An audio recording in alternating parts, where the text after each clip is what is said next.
Welcome to Roy story channel. Prayagraj railway station से लगभग 10 kilometre दूर एक पुराना मोहल्ला था जहां ज्यादातर घर लोग खाली छोड़ चुके थे। उसी मोहल्ले के बीचों बीच एक बड़ा 2 मंजिला मकान खड़ा था जिसकी दीवारें जगह जगह से टूटी हुई थी। पेड़ों की जड़ों ने जमीन फाड़कर घर के चारों ओर जकड़ लिया था। लोग कहते थे कि ये घर शर्मा हवेली कहलाता था और यहाँ कोई इंसान ज्यादा देर तक टिक नहीं सकता। रात होते ही खिड़कियों से किसी औरत की चीख सुनाई देती और कभी कभी खून के धब्बे सीढ़ियों पर मिलते। चारों दोस्त श्रेयांश, सोनम, अभिषेक और रिया काफी दिनों से इस हवेली की कहानियां सुन रहे थे। एक दिन उन्होंने तय किया कि आओ असली और झूठ का फर्क खुद जाकर पता करें। रात के करीब 8:30 बजे वे चारों हवेली के गेट पर पहुंचे। ठंडी हवा पेड़ों की शाखों को हिला रही थी। गेट खुला हुआ था, मानो कोई पहले से अंदर बुला रहा हो। रिया डरते हुए, मुझे ये आइडिया अच्छा नहीं लग रहा, देखते ही लग रहा है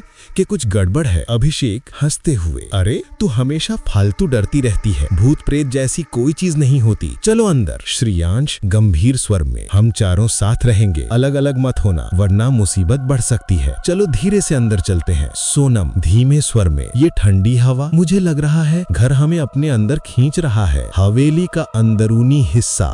चारों जैसे ही अंदर गए उन्हें घुटन महसूस होने लगी। दीवारें फटी हुई थी और जगह जगह जाले लटके थे। अचानक एक पुरानी घड़ी टन टन बजने लगी जबकि उसमें पेंडुलम भी नहीं था। रिया, ये आवाज कैसे आई? घड़ी तो टूटी पड़ी है। अभिषेक, पुराने घरों में ऐसी आवाजें आ ही जाती हैं, लेकिन उसकी हंसी में हल्की कंपकपी थी। वे आगे बढ़े तो हॉल के बीचों बीच एक बड़ी तस्वीर टंगी थी जिसमें सफेद साड़ी पहने एक औरत थी। उस औरत की आंखें इतनी गहरी थी कि चारों को ऐसा लगा मानो वो उन्हें घूर रही हो। अचानक तस्वीर अपने आप गिर पड़ी। शीशा चटकते ही वातावरण और भारी हो गया। चारों धीरे धीरे सीढ़ियां चढ़ने लगे। सीढ़ियों पर चलते वक्त उन्हें साफ कदमों की आवाज सुनाई दी, मानो कोई और उनके साथ ऊपर जा रहा हो। सोनम डरी हुई, तुम लोगों ने सुना? कोई और भी है हमारे साथ। श्रेयांश, हाँ, और ये आवाज हमारे पीछे से आ रही है। वे ऊपर पहुंचे तो देखा कि एक कमरे का दरवाजा आधा खुला हुआ था। कमरे के अंदर टॉर्च डालते ही उन्हें फर्श पर खून जैसे सूखे धब्बे दिखाई दिए।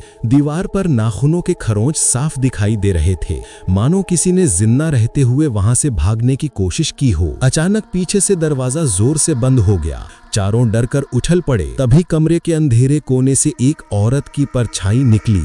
उसके लंबे खुले बाल जमीन पर रगड़ खा रहे थे।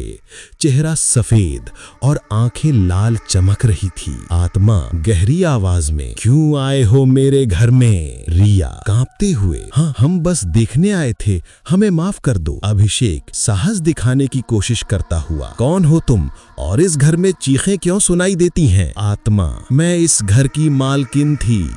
मेरे पति ने लालच में मुझे इसी कमरे में जिंदा दीवार में चुनवा दिया था।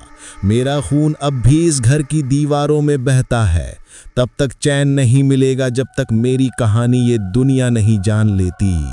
उसकी आवाज सुनकर सबके रोंगटे खड़े हो गए। कमरे में चारों को अचानक दीवारों के बीच से किसी औरत की चीख सुनाई देने लगी, मानो सचमुच कोई वहां दबा हो। श्रेयांश धीरे से, अगर हम तुम्हारी आत्मा की शांति के लिए पूजा करें और तुम्हारी कहानी सबको बताएं तो क्या तुम हमें जाने दोगी? आत्मा चुप रही, फिर धीरे धीरे बोली, हाँ, लेकिन सावधान रहना, क्योंकि जिसने मुझे मारा था उसकी आत्मा भी यहीं भटकती है। इतना कहकर परछाई गायब हो गई।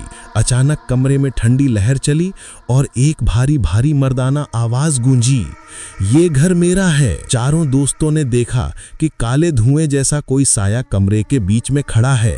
सोनम चीखते हुए, ये तो उस औरत के पति की आत्मा है। वो साया तेज आवाज में चिल्लाया, कोई मेरी पत्नी की सच्चाई जानने की हिम्मत नहीं कर सकता। कमरा हिलने लगा, खिड़कियां अपने आप बंद हो गई। चारों दोस्तों ने हिम्मत करते हुए भागकर सीढ़ियों की ओर दौड़ लगाई। दरवाजा धकेलते ही वे बाहर आए तो ठंडी हवा रुक गई। सुबह होते ही उन्होंने एक पंडित को बुलाया। घर में हवन और शांति पाठ कराया गया। पूजन के समय सभी ने उस औरत की आत्मा की कहानी लोगों तक पहुंचाने का वादा किया। हवन समाप्त होते ही घर का माहौल बदला, भारीपन गायब हुआ औरत की आत्मा की परछाई दिखना बंद हो गई। इसके बाद चारों ने वो पूरी घटना अपने दोस्तों और शहर भर में सुनाई।